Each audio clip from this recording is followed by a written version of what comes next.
and welcome to the Keep Productive YouTube channel. My name is Francesco and welcome back to another video. So in today's video, what we're going to be doing is Wunderlist news. Wunderlist news is basically just an update of all of the stuff that's been happening with Wunderlist. Last time I did an official video about Wunderlist was March time 2017, and that was 1 month. April 19th was the official day that Wunderlist officially was replaced by Microsoft To Do.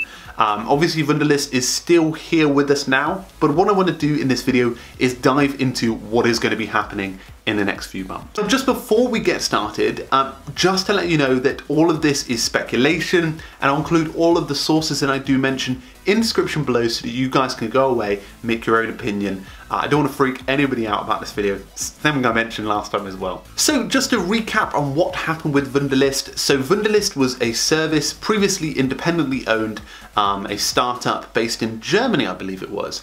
And basically what they did is they grew the service to quite a fair amount of users, and I think it was 2016, Microsoft officially purchased them, and they came underneath the sort of bracket of them. Essentially a year after they started developing a bit, and then they paused. And that's when I did my video, mainly because I wanted to highlight exactly what was going on with the resource at the time. Now, we all know now that April 19th they officially released Microsoft To Do, which is essentially the replacement Wunderlist.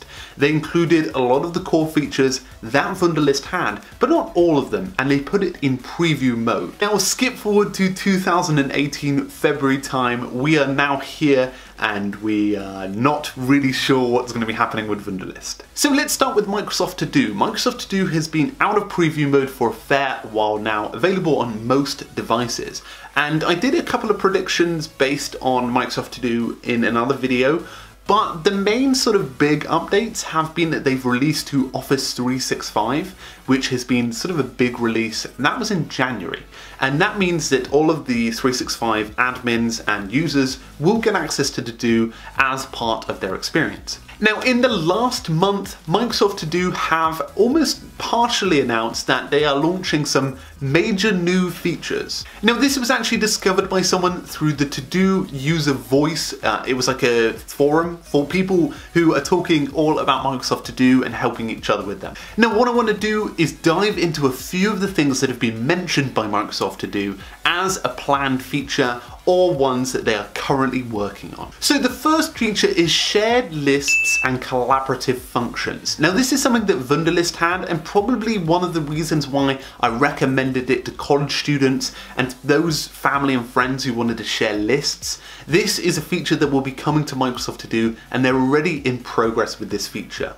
Now, just to be clear, this is actually coming directly from Microsoft. Someone called Marcel in their team replied to a heck of a lot of forum messages about planned features. He either tagged them planned or working on, which is pretty impressive. Working on, which is started in quote brackets, and I'll include that thread in the description below. The second feature they have started working on is creating sub-tasks inside of your official Microsoft To Do task. And this is something that a lot of people really wanted from the start because it's one of the features that really has helped Wunderlist users sort of grow. So they are working on that.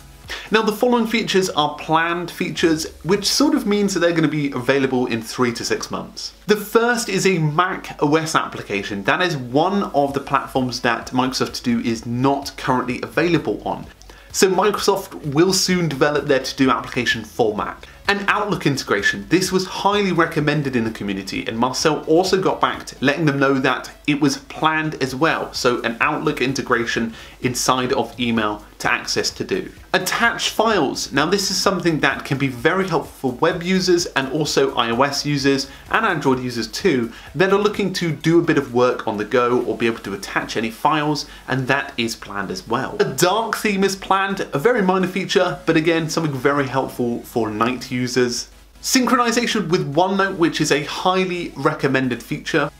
An iOS widget and live tiles will be also planned in the update that they are working on. And finally, natural language support, which will come along with Microsoft To Do when you're adding tasks. And that's basically when you're typing stuff in, it predicts what it's going to say and sort of give you output. So for example, if I put walk the dog today at 4 PM, it would automatically analyze that and put that task in today at 4 PM.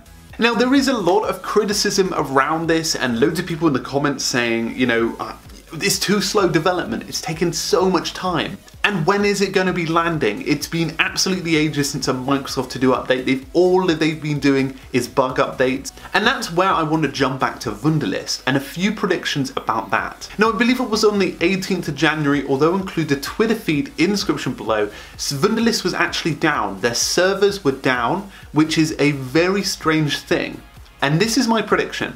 I believe that they've turned the servers off to make mandatory updates to the new To Do platform and get ready for a closure. I don't know whether this was just it being down generally, or actually people have, are starting to drop it. But I do think it is potentially part of the switchover.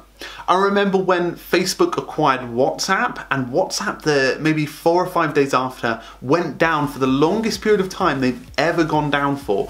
And I think that was due to them flipping over the wires to Facebook.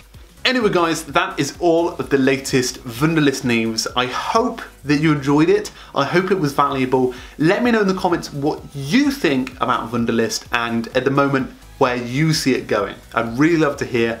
But for now guys, I really hope you enjoyed this video. I really hope you come and subscribe to this YouTube channel. It'd be great to have you here in the community. You can subscribe on Facebook, hit that bell notification for regular videos, or even join the new Facebook group, which is dedicated to talking about productivity apps and learning from each other. So feel free to join all of that stuff, and I'll include it in the description below.